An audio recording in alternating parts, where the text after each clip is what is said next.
Hello and welcome back to another episode of Under the Blanket Book Reviews, the coziest book review show on the internet. Now, today we're going to be reviewing a manga. This is Persona 5 Comic a la Carte. Now, what this is a sort of anthology collection of various short stories about the characters of Persona 5 set in the Persona 5 world, um, all by different indie mangaka. And it actually is a really cool collection. I'm really happy I bought this and read this. As someone who just recently finished Persona 5 a few months ago and is very much missing this world and these characters, this was such a fun time diving back into diving back in with them. And you see their shenanigans and what they're up to in their off time.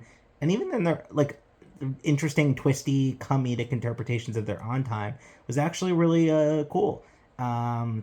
Yeah, it was just really fun to get to spend time with these characters again because they're so good. And yeah, some of the short stories in here I would say have a little bit of mischaracterization in my opinion, but it's definitely up to manga interpretation here. I don't think it's necessarily like, oh, Atlas was like, this is how everything needs to be in this collection.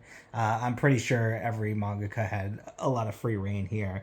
Yeah, so I would say that I will give a big clarification that if you have never played Persona 5, this is pretty much inaccessible.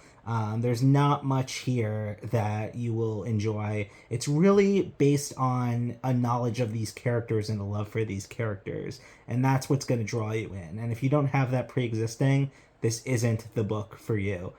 This isn't a way to get into Persona 5 if you're interested. I recommend just diving into the Royal.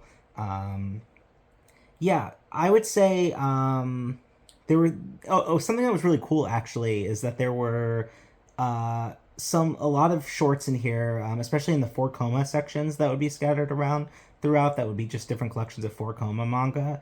There was a lot of meta humor and meta joke about the way in which you would play the game and the way in which you would strategize or try to skip past things or get things done, but they were done through the lens of the characters in universe. I thought it was really clever and really well done. So the mangakas that did choose to do that meta humor, I give them a lot of props on that front. That was pretty funny.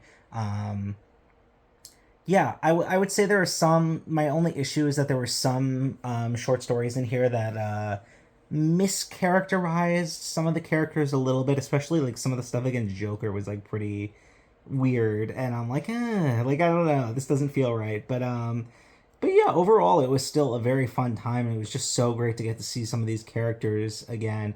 There was some I was reading at the end of the book. They have this little thing where they like give a little blurb from all the mangaka that participated in the book, and gave their chapters, and there was just some weird comments in there. You'll know what I'm talking about if you end up reading this.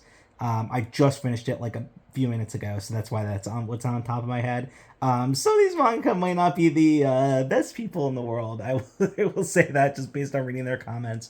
But overall, this is really fun, and I would say if you're a Persona 5 fan, this is like a really, really fun way to get to spend a little bit more time with these characters who kind of become your friends over the course of the game. And if you're missing them like I was missing them, this was a really fun read, and I recommend it. So, yeah, that's my review of Persona 5 Comic a la Carte. I would say it is a worth reading if you're a fan. It's skipping if you're not a fan. So, yeah, that's about it.